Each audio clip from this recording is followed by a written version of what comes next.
All right. Hey, brother. Hey, Al. How's it going? Great. How are you? Doing great. Good. Tired? Yes, as always. Not always. Most of the time. Just today. Okay. Just this one time and last time. But welcome, everyone, back to another episode of Siblings in Crime. I'm Allie Rossell. And I'm Blake Murphy. And just as it sounds, we're siblings who love true crime. Yes. So our story today is going to actually take place during one of everyone's most favorite time. You didn't even ask me what my week was like or Hey, anything. do you mind? I'm going to start with this and then I'll get into your week. All right. All I'm going to say is give you a little heads up that it's during the 2020 COVID time, everyone's favorite period, and it's a heartbreaking story of fear, misjudgment, and it serves as a cautionary tale of how conspiracies and isolation can lead to devastating consequences. And now that you have a little idea of what we're getting into, how was your week? It was good. All that interruption just to say it was just good. Yeah. It's only Tuesday. Is it? Oh yeah. See, it's late and it's late for me. Last minute recording. Yeah. That's what happens when we're both out of town. Yep, exactly. Just flew in from Des Moines, got in at 2 a.m. Today, and It sucks. slept like 2 hours. So, but I'm So feeling he's good. actually really tired this time. Yeah. I obviously just got in. Thanks for picking me up. Mm-hmm. Glad I can be here. Well, I'm glad you got back from Des Moines safely. It doesn't sound like you were too busy there, at least. No, I just sat in a hotel. Nice. Living Yeah. the dream. Yeah, sweet. Well, good. Well, my week was fine. Oh, Jerk. that's good. Yes, thank you. I quilted. Finished my baby blanket. Sounds boring. You can say congratulations or something. Congratulations, Thank good you. job. Is this the one you've been working on the whole time? Yes. Really? Well, I mean, I barely work on it because I'm never in Utah. So Yeah. it's been a long time coming. I'm just messing with you. I've been doing all the regular things, painting and making bread, and I sound so lame. But anyways, back in Arizona. You're just a creative girl. Yeah, super creative. Working on your house. Yes, our house is almost, all the documents are almost finished. So hopefully we'll start digging soon. Yippee! Woo! Okay. Anything else before we get going into it? I burped. I'm sorry. Thank you for that. You always do. No announcements. No announcements. Back to you. Wow. With the SSC. No. All right. That keeps you on track. Yeah, elementary school news people. All right, so like I said, kind of a little bit, we're going to be in the 2020 era, what we're currently in, but we're going to talk conspiracies. So I actually love conspiracy, like some of the fun ones, like the moon landing, that's fake, 100% to me. Might be controversial, but the moon landing, aliens, all that good stuff. But how far down the path is too far? Because there's definitely some sinister ones. You have 9/11 being inside job, doomsday. Even I don't know if you saw the American crash. So there's conspiracies around that. Mm-hmm. Really, people just pull anything and can make it a conspiracy. And so what could be some light-hearted interest can easily take a dark turn. And this could lead to a lack of trust, especially with the government, but also with one another or with life itself. And so the year is 2020. That's when everything changed. And not just the world's health, but the very fabric of our lives. It's deaths, hospitalizations, job losses, interruptions to education. But perhaps the most sinister of all is isolation. People weren't meant to do life alone, and as isolation crept in, so did its dark companions of depression, anxiety, and weakened bodies and minds. And when isolation becomes too much, it can become deadly. So lost in the fear-mongering grip of social media, Rebecca Vance came to believe that isolation was the only refuge. Leading the way, Rebecca took her only child, Talon, and her younger sister, Christine, to escape the tightening grip of conspiracies made reality to them. They left their lives behind and retreated to the remote, unforgiving mountains of Colorado. But little did they know they were not escaping anything at all. They were running right into the arms of their own certain death. This is the disturbing tale of how fear, isolation, and conspiracy led 3 lives to their final terrifying end. Dang, that was quite the intro. Thank you. I worked on that one. That was pretty good. I had a little extra time this time around. Yeah, nice. You ready? I'm ready. All right, let's roll. Let's go. All All right, like I said, this case is honestly just truly heartbreaking, and I know I say that probably all the time, every case. Yep. But this one just a little bit extra for me because the actions kind of stem from good intentions or trying to be good intentions, misunderstanding. I mean, like when I say that, it's not that, like, no one should have died in this story. It's not that there was revenge or jealousy. Not that that's like a reason for murder, but this doesn't have like any of those like typical murder spite. Yeah, I feel like that's why it's sad. Yeah. Because you could easily avoided it, just not have gone by yourself into the woods and thought you could survive a winter. Exactly. That's what I'm saying is like, it's not your typical murder, but it's sad because it was definitely avoidable. Mm-hmm. So sisters Rebecca, or we're going to call her Becky because that's what she's commonly known as. All right, Rebecca is Becky now. Yes. Wow. Check. Good job. Yeah. Just Noted. letting the listeners know. Paying attention. Mm-hmm. So, and her younger sister Christine were really like... Are we calling her Christy? If you would like to. I'm just kidding. I don't think she goes by that. But they were really like best friends. With an unstable childhood, they really relied on each other for structure and comfort. And at a young age, their parents got divorced. Mom was often moving for military. So they were kind of like uprooted multiple times. And because of that, they didn't really have any friends that were like a constant in their lives. So the mom was in the military? Yeah. And so like they did meet new friends. Christine was usually the one with the friends. Becky was known to be more of the loner type, besides like her and her sister. But because they didn't stick along all that much, no one really knew the sisters all too well. But the friends that had been around for long enough would say that these sisters were more like twins, where like Becky was very protective over her little sister. They're always together, that kind of relationship. Becky was described as a bit more reserved, sharp as a whip, and someone who could read through a 1,000-page book in days. So I guess she was a big-time reader girl. Nerd, as I'm like reading those books right now, but it takes me way longer than a couple days. Yeah. That's awesome. Yeah. So she's a very smart girl, it sounds like. She was also very protective, like I said. And that didn't change when their mom eventually went on to actually remarry. And along with this came a new sister. So relatively quick, Christine, the younger sister, and their new stepsister, Trevilla. I don't know if I'm saying that right. Sounds good. Trevilla.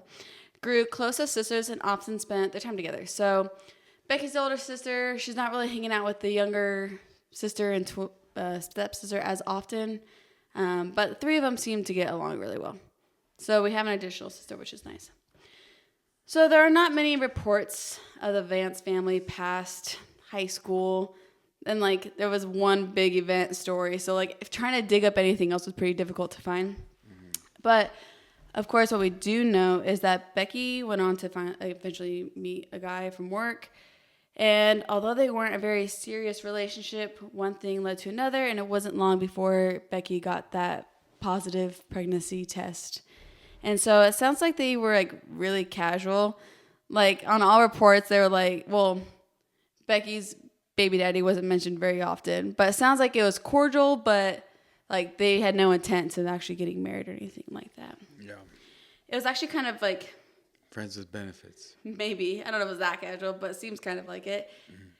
I think both their personalities were more just like neutral. They're just like known as normal people. I don't know. I don't know how to describe it any more than that. They're like nice, but not like anything out there, you know? And it was kind of weird of Becky though, because so she gets pregnant and when she goes to have their baby, she actually doesn't even tell like her baby's dad that she's in labor or having her baby. She just goes, has the baby, names him Talon, and that was that. And so the dad didn't even know that his son was born until a mutual friend texted him and was like, "Hey, congrats, Dad," you know? Oh, man. And he was like, "Oh, okay, cool." These so guys like are super casual. Yeah, it sounds very low key, but I guess it worked for them. So I don't think he was heavily involved, but despite like the detached relationship, Becky actually developed a pretty solid relationship with his family where Talon was close with the dad's side of the family. So he was involved enough where he knew his like other siblings, etc. So the baby ended up growing into a loving environment on both sides of the family. Time went on and the world began to spin into confusion now that we're in 2020. And everyone's nightmare was going on. Everyone was freaking out. How Rudy was your Gobert COVID test time? positive. Yeah, everyone's testing. That's right. What was your 2020? Did COVID affect you very much? No, just hung out. Yeah, me too. I just remember we were at Spinato's and the NBA canceled the game because Rudy Gobert got COVID. Everyone's like, and Grant Bigelow was freaking out because he has asthma. This is hard. Yeah. Anyways. I coincidentally moved home from Utah the week before I heard anything about COVID. And so college was shutting down. I was like, oh, perfect. And then it worked out because I was flying at your flight school. So nothing changed with our schedule. Yeah. Kept flying per normal. So yeah, luckily for us, I know a lot of people had separation from their family. They had the whole lockdown. Janae's family, they were the whole family was grounded. She was dating her now husband at the time, and she would sneak out of the house, and she was on the second floor. She would climb down a rope and go and hang out with her husband. Yeah, who's now her husband. So every family responded a little bit different. Yeah, so luckily they got married. But in the summer of 2022, Rebecca Vance had made up her mind. She no longer trusted the direction the world was heading in. So she kind of was in the darker side of conspiracies. Seems like she was kind of the one that thought that the government was planting chips and making us machines, and just was going into a very we're all getting taken over, the government's gonna hunt us down type of conspiracy. Yeah. So the darker side. The pandemic, political divisions, and modern society's growing dependence on technology made her feel like civilization was unraveling. She believed the only way to protect herself and her family was to leave it all behind. All that being said, Rebecca's younger sister, Christine, was actually hesitant. She wasn't really spiraling in the same way, but she loved her sister. Supportive. And she's supportive, exactly. And because Becky was convinced that the world was ending, her younger sister was like, you know what? She's obviously very afraid. I'm not going to let her do anything crazy by herself. So she decided that she needed to support her sister and her nephew, 13-year-old at the time, Talon. It's not that Talon didn't really have a say. He's 13 years old. Mm-hmm. It was 2020. School was out. He was homeschooled at this point. Mm-hmm. And so he didn't really have a really solid friend group. I mean, I think he had a couple neighbors. He had a half-sister that he was close with. But he really didn't have that social upbringing to confide in anybody. Yeah. Talon was, yeah. So like I said, Talon was homeschooled, and he was actually known to be a bit of a math whiz. So I guess he got his smarts from his mom. But his family says that he was very social gamer. His thing was he played games. He had his friends online. That's awesome. Yeah. So even though he wasn't hanging out with the people outside, he still had a community where people will notice if he was absent. Mm-hmm. That being said, Talon had to follow his mom, and he respected her enough to do as she said, and he told his friends online he was signing off. And it's actually pretty sad because I guess when his mom made a decision that they were all going off the grid, his gaming friends were quoted as leaving messages such as, "No, come back." A gamer with the name Fluffy wrote. I'm like, that's kind of a fun name. And then another person wrote, "Please, I'll give anything for you to come back." So from those things, you can tell he was cared about and he was going to be missed. So family members tried to change the minds of Becky. This is a weird side story or side thought. Okay. I wonder if his gamer friends never knew what happened to him. That's a good point. Because they never know. They never knew his real name. User tag or something. Whatever it's called. That's a good point. They very well could have been oh, we only knew him by whatever his name was and never connected the dots. That's a good point. But yeah, so like I said, Becky was like, we're getting out of here. This is too dangerous in society. And the stepsister, Trevilla, was quoted telling CBS Colorado that her and her husband were really trying to get them not to go. And in fact, they offered their own property that was in the mountains. And I guess they had their own little RV that was up in the mountains. There was no internet connection out there. There's no electricity, no water. this is literally off the grid. Go stay on our property. But Becky's like, then you know where I am. So it wasn't enough for her to feel the kind of safety net, I guess she was looking for, being amongst just nature. Mm-hmm. So, of course, Rebecca refused, and she wanted full independence and to completely live off the land. So that August, the three of them left Colorado Springs and drove deep into the Gunnison National Forest. They settled near the Gold Creek Campground, an area known for its high elevation of 9,900 feet and known for its harsh winters. At first, the transition wasn't too difficult. It was summer, of course, so the summer air was warm, and the dense forest provided shade and quiet.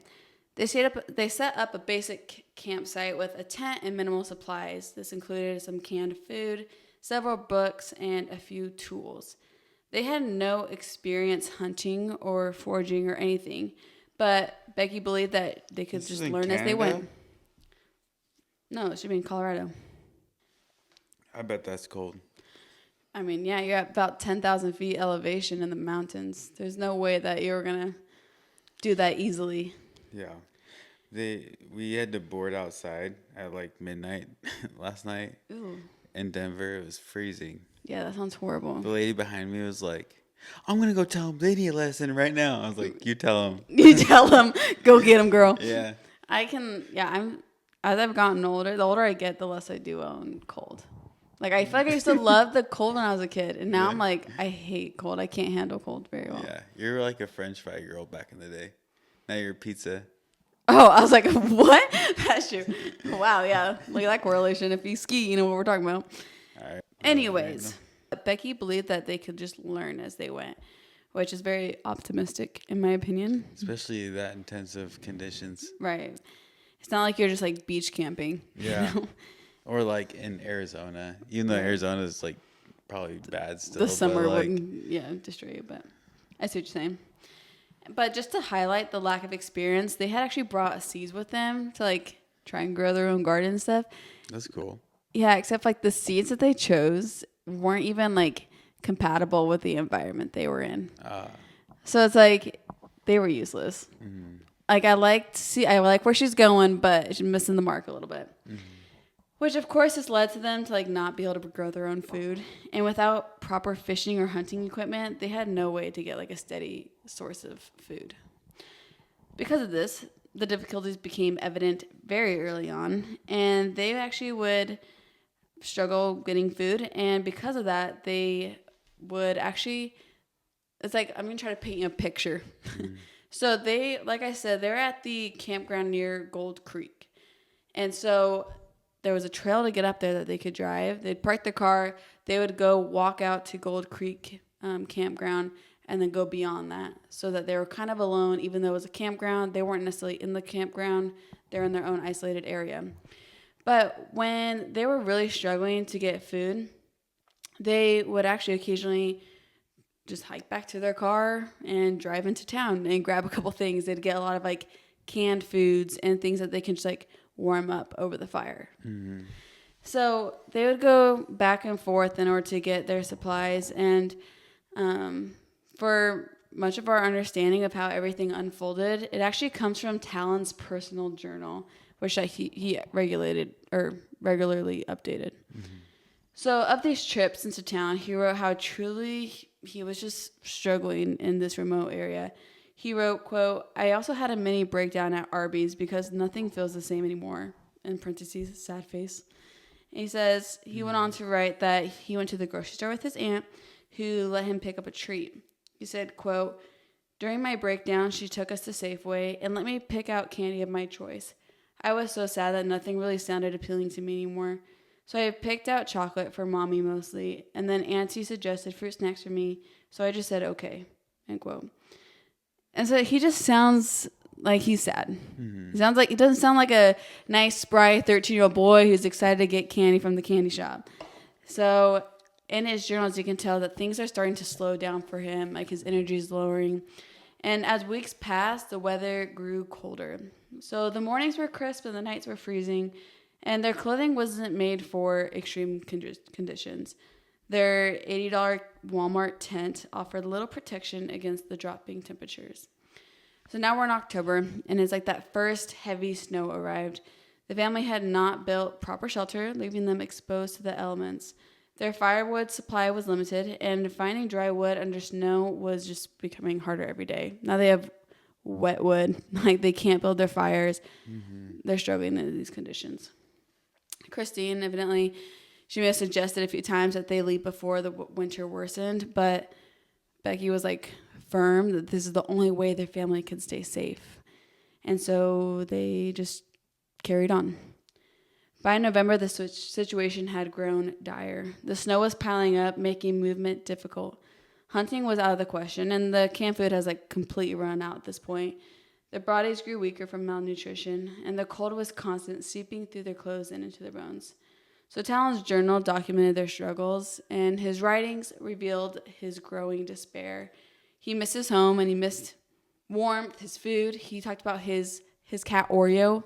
He says That's like sad. he's sad because he wrote in his journal something along the lines of like, the last time Oreo was going to ever jump on his lap, like he's going to miss that because they went on to sell Oreo because they knew they were leaving for good. Yeah. And so he talked about all these things that are left behind. And I imagine a lot of those journal entries remained private with the family because I can imagine it just got darker and darker. So we only know of the things that he missed and the life he left behind. But the excitement of the adventure that Becky thought she had in mind was quickly fading, and it was replaced by the harsh reality of their situation. All the while, his family and gaming friends were missing him back home. What we know of Talon is that he really was a light to those who knew him, and it reflected in his journals that he loved his mom and trusted her despite the situation she put them in. December brought brutal conditions, sub-zero temperatures, relentless snowfall, and the slow breakdown of their bodies. With no energy to gather more wood, their fire died out for good. The cold became inescapable. So at this point, it would have seemed obvious it's time to pick up camp and head home, or at least somewhere where it would have provided warmth from the Colorado winter. They would have by now sought out their car, maybe finally giving up on the dream of being off the grid. But when trekking out of the dense woods to where they had last parked their car, the spot was as empty as their stomachs. Because with no strength left in them, the last hope of shelter was shattered as they slowly and painfully made their way back to their tent. The car's gone? The car is gone. What happened to it? Well, what they couldn't have known was that not too long ago, a park ranger was out in the area doing his routine sweep, which I guess it wasn't actually that routine because during this time, there's no need to be out in this part of the park. No one's camping in the dead of winter. And so I guess park rangers, it wasn't on their regular schedule to survey this area. Unfortunately, a park ranger was in the area and saw what he thought was an abandoned car. Oh, man. Because of that, he called it in. The car got towed. So the family's only way to get back into town was now taken from them. Yeah. Heartbreaking. And so little did he know, what he thought was just some harmless responsibility of his to call this in. It ended up being the nail in the coffin on the desperate family of three. Dang, that's super sad. Heartbreaking. It didn't have to happen and everything. Just a perfect storm. Yeah. So now 9 months go by. No word of anything. No one knows what's going on with the family. Spring has come and gone. The Colorado summers have warmed the once frozen grounds. And the Gold Creek Campground in Gunnison National Park was now back to its prime attraction time. So we're in July or August, depending on where you read. But now we're in 2023. So I should have mentioned... I should have mentioned... her spiraling into conspiracies began with 2020. By the time they left, it was August of 2022. Oh, okay. I should have mentioned that. You were shocked. 9 months passed, 3 years later. No, so it had been some time. So you can only tell, it was probably just festering over the next 2 years. Obviously, it didn't get better from when her first thoughts of this came to play. So the family left in August of 2022. So time has passed, whatever. So now we're in August of 2023, about a year later from when they first left. A hiker stumbled upon an abandoned campsite. in Gold Creek Campground. The tent had partially collapsed, and there was something on the ground just a few feet from the tent entrance. And with one look, the hikers took off to report a truly gruesome sight. When authorities arrived, chills must have just ran down their spine as they approached what the hiker had reported. Laying about 10 feet in front of a broken down campground was the mummified remains of now 14-year-old Talon Vance, or he would have been. Oh, man. Wait, so he's outside? He's outside the tent. He was curled in a ball, and he was found with his step aunt's favorite blessed rosary that she had given the group before they left for good luck and blessings. The aunt that didn't go? Mm-hmm. Oh, that's sad. As the investigation proceeded their search, they discovered Becky and Christine, the sisters, about 40, 41 at this time. They were still inside the tent, but they were also frozen, dead, and mummified. Oh, wow. In their sleeping bags. Why is Talon outside? What investigators came to think is that Talon died first, and they put him outside for the smell. Oh, that's and sad. left the rosary with him, yeah. And they went inside. And they've waited for their certain death that was coming. Geez. That is super sad. Yeah, and so after an official autopsy, it was confirmed that the cause of death was malnutrition and hypothermia. Oh, wow. Yeah, and I think, I forgot to write this down, but I think that Talon, who was now 14, was found at about 40 pounds. Holy smokes. Yeah, so they've lost a lot of weight. Obviously, a lot. I mean, it had been months since they had passed, though, as well. At some point in the dead of winter, they had stopped fighting. Whether it was from exhaustion, starvation, or just the cold shutting down their bodies, none of them made it through to spring. For months, their bodies have remained untouched, frozen in place beneath layers of snow. Talon's journal was found among their belongings, offering a heartbreaking glimpse into their final weeks. He had written about the cold, the hunger, and his mother's determination to stay despite their suffering. Dang. And at this point, I mean, we talked about how they went for their car, or they probably went for their car. Yeah. No car was there. And I'm not sure if that's they're 10,000 feet. So I'm not sure if that would have been worth the hike down. I'm not sure if they thought of that. Maybe they were just too weak at this point. Or it's miles and miles. That's what I'm saying. Or it's who knows how far they were from the next closest civilization. Could be driving to Payson. Yeah, exactly. It's okay, do I start and hopefully someone sees us at the road? Yeah. But also, you got to think at this point, they probably have, if they got to the point of we need to leave, they had to have been pretty weak at this point. And even maybe a walk 3 miles away could have been more than what they could handle at that time. Mm-hmm. So obviously this is the most heartbreaking thing. And I can imagine their Becky's stepsister talks about how the family can't read Talon's journal and how it's still in the plastic bag they got it in because it's just too heartbreaking to be able to really get. You almost don't want too many details because then your imagination can roll with it. Yeah. But the Vance family story is just that cautionary tale. The wilderness is unforgiving to those who are unprepared and even for those who have years of experience. In those conditions, no matter how experienced you are, things can happen.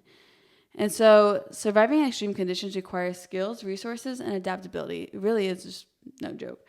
But Rebecca Vance believed that she was leading her family to safety, and instead she led them away from a world she couldn't trust into a hazardous isolation they couldn't escape.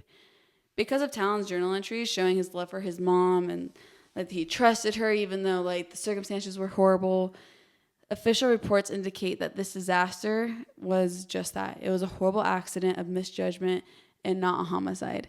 Because they actually thought about maybe this was kind of a murder-suicide. Oh. Since it was an obvious preventable, an obvious preventable situation that a mom brought her family into, but reading the journals. Yeah, they're this is just misunderstanding. Yeah. This is just bad judgment. Mm-hmm. And so because of that, it was ruled an accident. All right. The family left behind many broken hearts, and although their actions, led by Becky, are still questioned to this day, there is no doubt in the remaining family's mind that despite the tragic mistakes made, they were a family bound by love and determination to keep each other safe. It just so happened that their attempts at safety led them straight to their deaths. And so this is the story of Becky Vance, Christine Vance, and Becky's 14-year-old son, Talon Vance. And that was our sad, heartbreaking story for today. Yeah. I've been listening to Kyle Hates Hiking. It's a YouTube channel. And he talks a lot about hikers and like adventurers. I forget what he calls them, that go missing and like need to get rescued.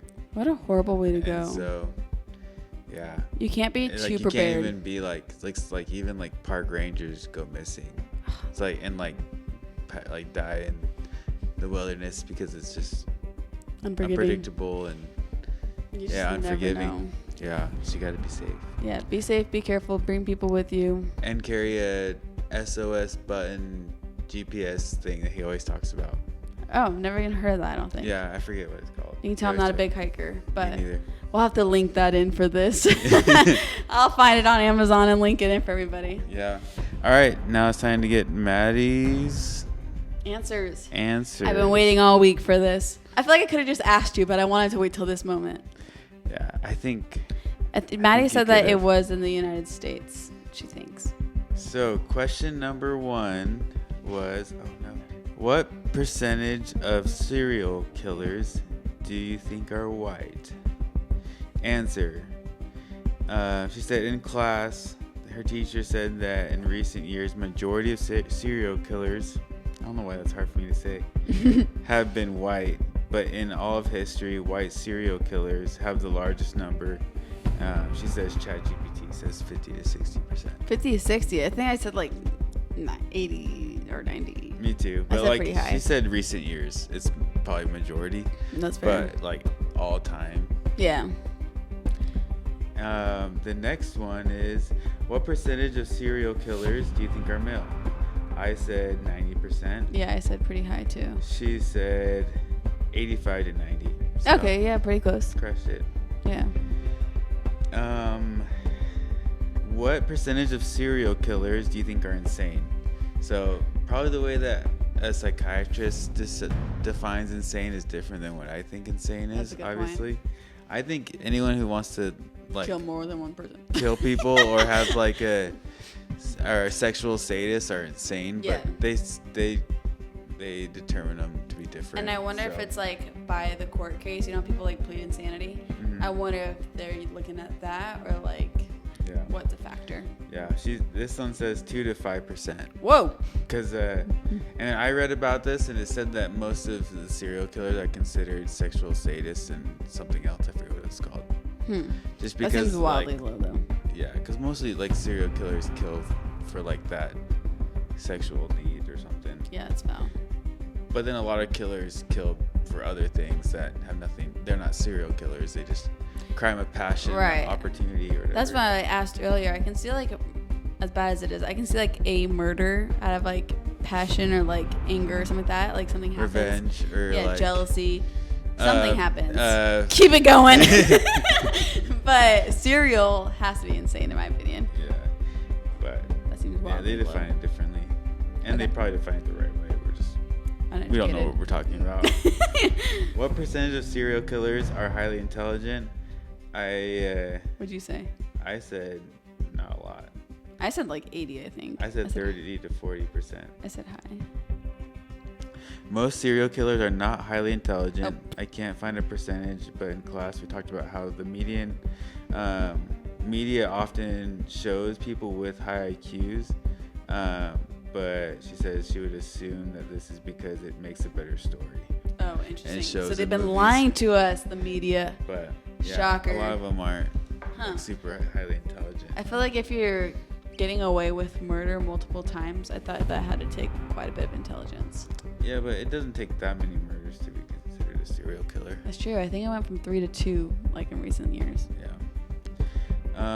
Well, yeah, that's it. Oh, that was all? Yeah. Okay, wow, I think I was severely off on all my answers. It was like above 80 on every single answer, but good to know. not your best. You should do trivia questions. That was fun. All right, I'll keep doing them. I like that. All right, but that's all I had today. I know it wasn't your typical murder, but I guess we also do mystery and just any type of I think those are crime. my favorite kind. Not that one specifically that's sad, but like mystery Just and any unknown type of and stuff. any type of crime. I like everything though. Okay. I gotta go to the bathroom. Okay. Let's wrap this up. Well, that's all. Thanks for tuning in.